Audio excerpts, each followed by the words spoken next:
بسم الله الرحمن الرحيم. ازيكم؟ دي كده تجربة حبيت اوثقها عن علاقتي مع صديقة من برج العذراء من 2019، يعني 12 مايو 2019. ده بداية اول رسالة بينا. والله ازيك، اهلا بيك، ازيك، يعني عايزين نحلل الخريطة، وحللت الخريطة. المهم، من ضمن الكلام انه يعني هي قالت كلمة كده، عايزين نحلل الخريطة فلانية، فانا قلت كلمة تضحك، فصاحبتنا تضحك. قصة انك تلاقي بنت تضحك او امرأة تضحك، ده في حد ذاته شيء يستحق التوقف.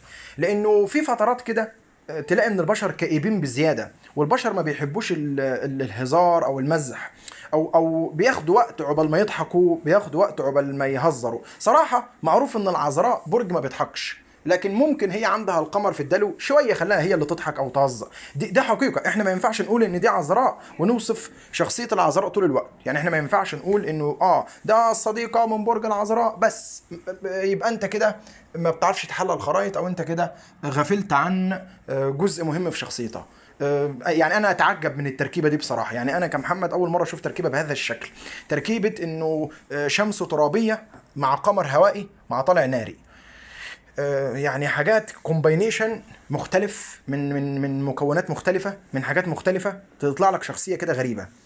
فيها التقليدية بتاع الترابيين، او فيها الترابي، الانسان المحافظ، الانسان المحترم الترابي، وفي خفة الدم بتاع الهوائي، وفيه الحماس بتاع الناري. يعني هو جمع ثلاث اشياء جنب بعض، او كده خليط في الشخصيه، يطلع لك الشخصيه هي محافظه، او شخصيه ليست منحله وليست فاسقه وليست فاجره زي برج الثور اللي بيبيعون اجسادهم ولحومهم، وليست زي برج الجدي اللي لا عنده لا ذمه ولا رب ولا ضمير ولا اله. يعني من المستحيلات انك تلاقيني عملت فيديو برج الثور صديقي، ده مستحيل. يعني انا ما صاحب التيران، في بس واحده من برج الثور ممكن هبقى اعمل عنها فيديو.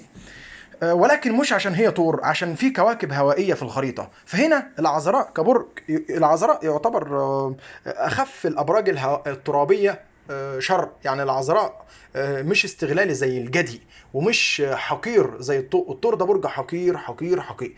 عمرك شفت طور يعاشر؟ الطور لا يعاشر.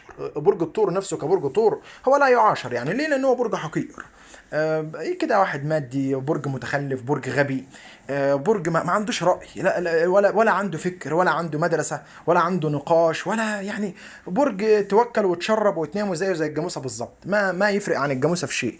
الطور ما يفرق عن البقر في شيء. لكن لما تيجي للعذراء، لا، العذراء مختلف عن كل الترابيين. العذراء حرفي ومهاري، ويتعلم حاجات جديدة، ويتعلم أشياء كتيرة، ومطلق، ويعني مفكر. العذراء مفكر، بس مش كل الافكار طبعا اللي بيقولها او بنعملها هي محتاجينها، لكنه يجي منه في التفكير، يجي منه في النقد، يجي منه في الملاحظه، يجي منه في حاجات كتيره.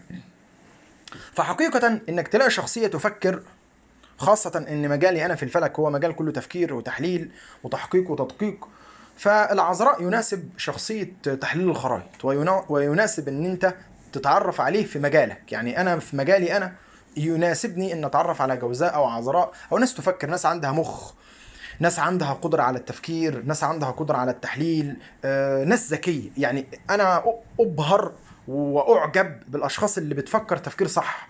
فده هو اللي ممكن يخلي الانسان يتواصل مع الناس دول اللي هم العذرائيين المفكرين. لكن ما تروحش بقى تتواصل مع الجدي ولا بيفكر ولا ليه علاقه بالتفكير ولا يفهم حاجه في التفكير.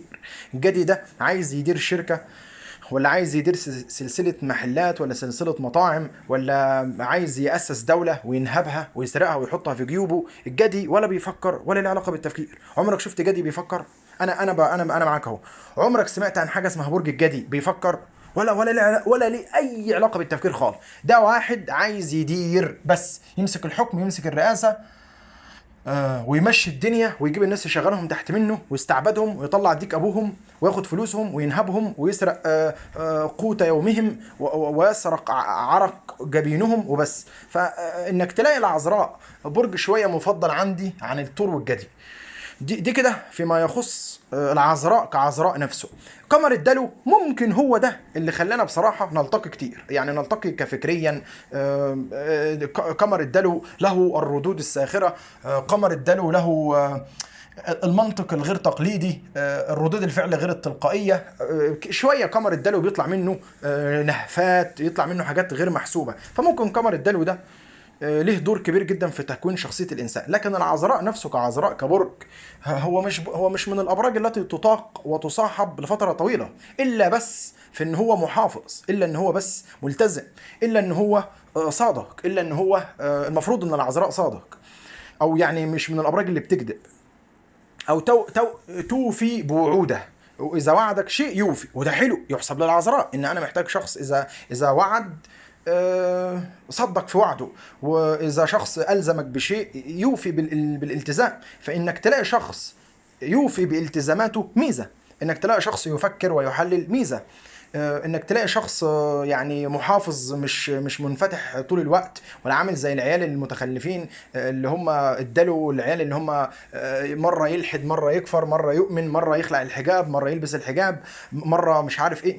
دي ناس مره يتاثر بالثقافه الغربيه زياده عن اللزوم، مره يتراجع عنها، مره يخش في العلم والوعي والطاقه ويخوضوا مع الخائضين. ده غلط انك انت تتبدل او تتغير بشكل سريع كده بهذا الشكل. يعني دي الميزه اللي موجوده في طالع الجوزاء المتخلفين، الحمار المثقف، ان هو شخصيته بتتغير مع الوقت كتير مره ما تعرف له شخصيه اساسا.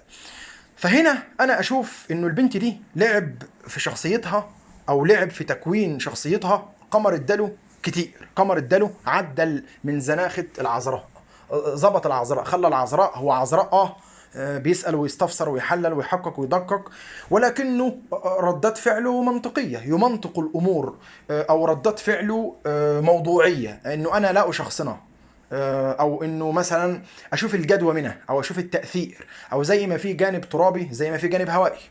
ومن الاشياء الحلوه انه العذراء والدلو مفيش بينهم خط احمر، يعني مفيش بينهم تربيع، مفيش بينهم خط مقابله، لان البرج لا يتصل بالبرجين الذي على جنبيه ولا على جنبي سابعه. دي قاعده في الفلك، العذراء والدلو مفيش بينهم خط احمر، والدلو يعتبر مجاور لسابع العذراء اللي هو الحوت، فبالتالي مفيش خط احمر فيما بينهم. طيب باختصار، انا اتعجب ان في من الشخصيات المحترمه زي كده. يعني حقيقه انا عملت الفيديو ده عن هذه الشخصيه العظيمه ليه؟ عشان اقول لكم يا جماعه في ناس عظيمه، في ناس موجوده معانا على كوكب الارض وعظيمه، ممكن تفكر معاهم، ممكن تقعد تتناقش معاهم بالساعات، ممكن المكالمه تستمد او تستمر الى ساعتين، المكالمه تستمر الى 3 ساعات. ناس مثقفه، ناس واعيه، ناس مدركه، ناس يعني عندها حصيلة علمية ومعرفية، تقدر تتكلم وتناقش بالمنطق والعقل. يعني غير بقى لما تقعد تتكلم مع الضفدع المطلقة من برج العقرب، غير بقى لما تقعد تتكلم مع يعني برج السرطان الكوليت ده، يعني غير الاشكال الضاله دي، كلاب السكك دول الله ياخدهم، دول ما غيرهم غير الامراض النفسيه، وش ابغى فيهم انا وامراضهم النفسيه؟ ما عندهم الا المرض النفسي. غير لما تقعد تتكلم مع الحوت، يعني انت لما بتمدح هنا انت بتمدح لان انت شفت المرضى النفسيين، انا مو فاضي للمرضى النفسيين، انا مو فاضي افتح حياتي عياده نفسيه يجي الحوت يبكي فيها ويجي السرطان يبكي لي، انا مو فاضي. ولا فاضي ان انا افتح حياتي لبرج الثور يجي يحكي لي عن الحاجات اللي اشتراها. انا اشتريت شبشب ب 3000، واشتريت مش عارف بلطو ب 5000، واشتريت مش عارف ساعه ب 15000 و 30000. ما يتكلم الا عن الحاجات اللي اشتراها وباع، بعت واشتريت وبعت وجبت وشريت ورحنا واشترينا ورحنا المول ورحنا السوق. يعني انت ده تقعد طول المكالمه تتكلم عن اشتريت وبعته، يا اخي غور في داهيه. ايه القرف ده؟ ايه القرف ده؟ ايه المقرفين دول ولاد الكلب دول؟ يا ابن الكلب يا مقرف انت وهو، ايه القرف ده؟ مقرفين يا رجل، الكلام معاهم مقرف، الجلسه معاهم جلسه تضيق الصدر من جد. اما تيجي تقعد مع الطور وتقعد مع الجهله دول والبصمجيه والمتخلفين دول، لازم تيجي تعمل فيديو. انت مجبور تيجي تعمل فيديو تعترف فيه ان الشخصيه دي شخصيه محترمه، ده حقيقه. انت لازم تيجي تعترف انه الدلو في شخصيتها بيخلي الشخصيه حلو. يعني الدلو ده عامل زي ايه؟ الدلو ده عامل زي ايه؟ الدلو ده عامل زي المسحوق السحري اللي بيضاف في اي شخصيه بدون كتره وبدون ما تكتر، بيعمل منها شخصيه تصاحب، شخصيه تفهم، شخصية تعي المجتمع، تعي ما يدور في المجتمع، تعي المحيط ما يدور في المحيط، تفهم الناس، تفهم الدنيا، تفهم العالم، تفهم الأيام، تفهم التاريخ، تفهم الجغرافيا. يا أخي إنسان مطلع، إنسان واعي. ما تقعد مع طالع الجوزاء الحمار المثقف ابو كلب اللي قرأ كلمتين وازعج ديك اهل بيهم، بس يروح يفتح جوجل يقرا كلمتين ويزعجني، يفتح جوجل يقرا كلمتين ويصدعني، انا مثقف انا مثقف انا مثقف. يا سيدي ارحمني، فكني شوي. واخيرا العرق الملكي، الطابع الملكي في طالع الاسد ده بقى اللي بيصنع الفخامه. يعني انا اكره طالع الاسد كره لا يعلمه الا الله وحده، ومع ذلك طالع الاسد هنا يعتبر مش وحش قوي. يعني طالع اسد على شخصيه ترابيه زي العذراء يجي، طالع اسد مع قمر دلو متواضع يجي. الميكس، الخلطه دي خلطه ماشي، يعني راكبه مع بعضيها، انه انت تلاقي جانب متواضع وجانب يقدر ذاته او متكبر او مغرور. فالغرور يتلاشى مع التواضع، الكبر يتلاشى مع يعني الاجتهاد او الانجازات اللي الشخص بيعملها. فبالتالي خلاص هو يحق لي انه يتكبر. يعني انا اشوف انه انت شخص عملت انجازات، فاساسا انجازاتك بتثقلك وتخليك ثقيل وتخليك شخص فعلا حققت شيء، يجي من وراك شيء واعي مدرك. وبالتالي انت مش محتاج تتكبر. وكده كده العذراء كبرج هو مش من المتكبرين ولا حاجه. طبعا ما فيش شخصيه في الحياه ملهاش عيوب، ما فيش انسان في الكوكب ملوش عيوب. انا ليه عيوب، كل انسان له عيوب، كل البشر فيهم عيوب، كل البشر فيهم اخطاء. انا ما ينفع ان اقول ان دي شخصيه كامله مكمله، ولا انا شخصيا كامل مكمل، ولا في حد كامل مكمل.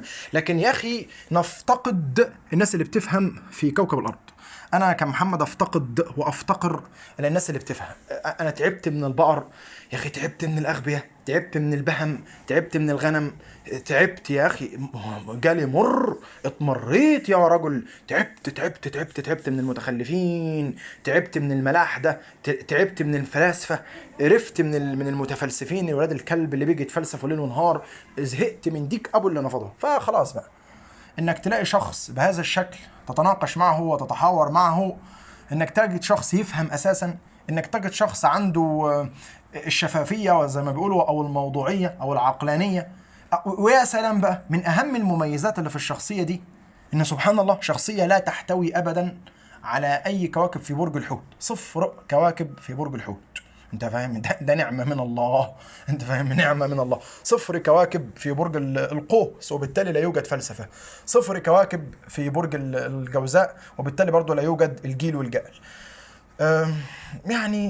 يعني شخصيه حلوه. 0 كواكب في برج الحمل اللي ما ينطق ولا ينحمل. يعني احنا قلنا ده 0 كواكب في برج الثور الرجعي المتخلف. الثور دول شويه بهايم. يعني المفروض ان برج الثور ده يجيبوا لهم تبن وبرسيم، المتخلفين ولاد المتخلفين دول يجيبوا لهم تبن وبرسيم ويوكلوهم كده في طوالة علف جنب البهايم بالظبط. اي حد يولد من برج الثور يجيبوا له الخطام او الحبل ويربطوه من رقبته زيه زي الجاموسه بالظبط، زيه زي الحمار بالظبط. مكانك يلا بين الحمير، مكانك ما بين البهايم يا بهيم يا ابن البهايم.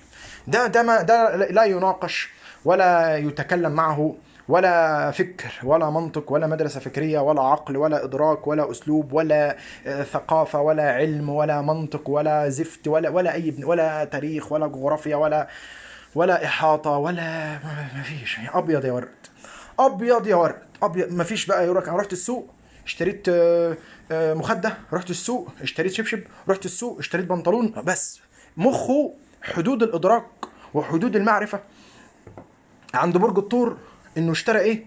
اشترى كيلو تفاح، كيلو مانجا، كيلو جوافة، اشترى شوية اكل من البجالة، اكل في مطعم وعجبه الاكل. ده حدود، اقصى حدود الادراك واقصى حدود المعرفة عند برج الثور المتخلف. لما انت تصاحب المتخلفين ولاد المتخلفين وتعيش معاهم فترات من الزمن، البهم ولاد البهم، الغنم ولاد الغنم، لما تعيش معاهم فترة من الزمن هتقول لا، ايه العذراء فين وهم فين يا عمي؟ فين السماء وفين الارض؟ العذراء شويه بيفهم، عنده فكر يا اخي، عنده فكر يا اخي، عنده فكر، عنده قدره على الاستنباط والربط والتحليل والاستنتاج والمقارنه والنقد والبعبصه يعني ليه شويه يا اخي يجي منه يا اخي. يعني فين تقارن ده بده؟ بعدين تدرك بقى اللي يشوف مرات ابوه ماشي، اللي يعاشر مرات ابوه اللي يترحم على امه، او اللي يشوف مرات ابوه يشتاق لايام امه زي ما بيقولوا، مش عارف في مثل كده، اللي يعاشر مرات ابوه يترحم على ايام امه، ولا مش عارف يقولوا كده، انت فاهم؟ فيعني جرب تصاحب ناس من برج الجدي، الله لا يحييهم، وجرب تصاحب ناس من برج الثور، وجرب تصاحب ناس من برج الحوت المخنثين، وجرب تصاحب ناس من برج السرطان برضو الله يعطيهم عافية، وجرب تصاحب ناس من قمر العقرب، جرب تصاحب ناس من عطارد الحوت، جرب تصاحب ناس من زحل القوس الملاحدة الكفرة الانجاز دول، جرب شوية انجاز، جرب تصاحب ناس من طالع الجوزاء المتخلفين الديس اوردر باي بولر، جرب كده، جرب كده، جرب تصاحب الاشكال الكلاب ولاد الكلاب دول، جرب كده. ترى يعني انت بتكره الصحاب، وبتكره الصحوبيه، وبتكره البشر، وبتكره الناس، وبتكره العالم، وبتكره الاصدقاء، وبتكره الطبيعه، وبتكره نفسك، وبتكره ابوك، وبتكره امك، وبتبطل تصاحب البشر، وبيجي لك عقده نفسيه من البشر اساسا، وتلعن وتسب ابو اليوم اللي انت عرفت فيه البشر. طيب المهم المهم انت لما تيجي تلاقي اصدقاء حلوين في حياتك، آه لما تلاقي اصدقاء حلوين في حياتك لازم تعترف ان في اصدقاء حلوين، لازم تعترف ان في ناس محترمه، وفي ناس ربنا اعطاها مخ، وفي ناس بتفهم، والفهم قليل في زمن البهائم اللي احنا فيه، وزمن المظاهر الخداعه، والادراك برضو قليل، والاحاطه والمعرفه قليله. يعني روح كده اتعرف على مواليد زحل القوس، مواليد 87، يا جعل النيزك يحرقهم كلهم، روح صاحبهم كده، روح دور عليهم على صحوبيتهم كده اللي تجيب المرض، متخلفين، بهم ولاد بهم، غنم ولاد غنم، روح كده اتعرف عليهم، روح كده جرب تصاحب واحد منهم، يا ملاحدة، يا دواعش، يا زنادقة، يا مش مؤمنين بالله، يا كفرانين بالقضاء والقدر، يا معترضين على ربنا، يا معترضين على الدنيا، يا مش عاجبهم الخلق اساسا وعايزين ينتحروا. يعني سبحان، ساعتها هتيجي تقول والله صح، دي شخصية فيها مميزات، دي شخصية حلوة، دي شخصية يجي منها، دي شخصية ملتزمة، شخصية منضبطة، شخصية تفكر، مشاكلها مش كتير، خفيفة، ما تثقل عليك، يعني هتلاقي بقى مميزات كتير. انت كيف تدرك الشيء؟ لما تجرب النقيض، انت فاهم؟ كيف تفهم الشخص لما تجرب الضد منه؟ يعني انت ليه انت بتمدح؟ لانك جربت الضد، شفت البقر، فسبحان الله ده انسان، ده بيفهم، ده بني ادم، سبحان الله ده بيفهم. ليه؟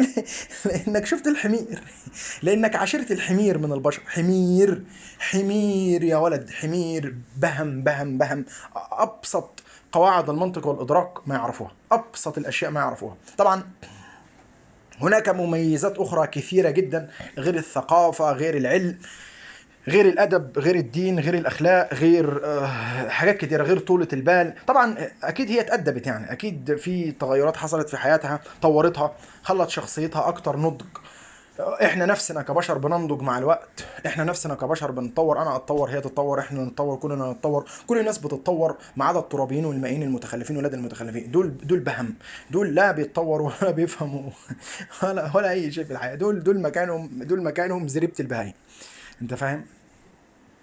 فبالتالي وفيما معناه الفيديو ده كان فيديو مهم، كان لازم اعمله عشان تعرف يعني ايه صديق، عشان تعرف يعني ايه بشر، عشان تعرف يعني ايه عالم،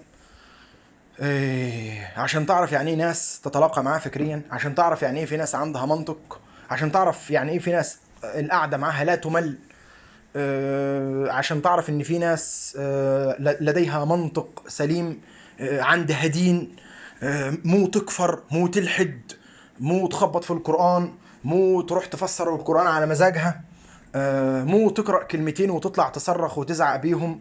يا أخي يا سلام، أخيرا لقينا إنسان سهل ومريح، والتعامل معه سهل ومريح وبسيط ومش متكلف، وإنسان يعني ما بيعودش يعيد في ويزيد في الكلام. يا سلام يا سلام يا سلام يا سلام يا سلام يا سلام يا سلام، ايه ده؟ انت كنت مستخبي فين من زمان؟ يا سلام، اخيرا لقينا بشر، يا اخيرا، يعني ايه ده؟ في بشر اخيرا لقينا بشر بعد الكائنات الفضائيه ولاد الكلب المتخلفين اللي نعرفهم، البهم ولاد البهم، الغنم ولاد الغنم اللي احنا نعرفه.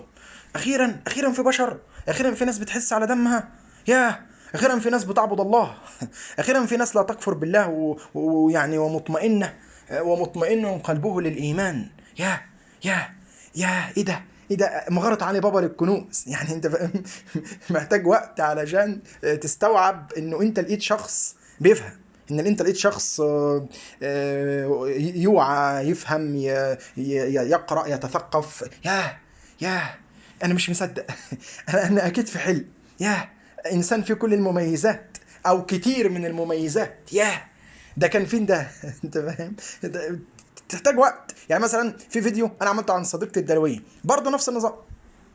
صديقتي الدلويه برضه نفس النظام كده، تعتبر خفيفه، تعتبر انسانه برضه مشاكلها مش كتير، يعني ما بتعمليش، سهله بسيطه، يعني تتواصل معاهم عادي، ناس حلوين، يعني يسيبوك في حالك، ما يتقلوش عليك، يعني كلامهم قليل، ما يكتروش كلام، ما فيش فلسفه، لان سم وموت الفلسفه. ناس كده يا اخي خفيفه، يا اخي خليه خفيف يا اخي. خفه عوم يا اخي، خفه عوم، خليك محبوب، ويا بخت منظره خفف يعني. وهذا والله اعلم.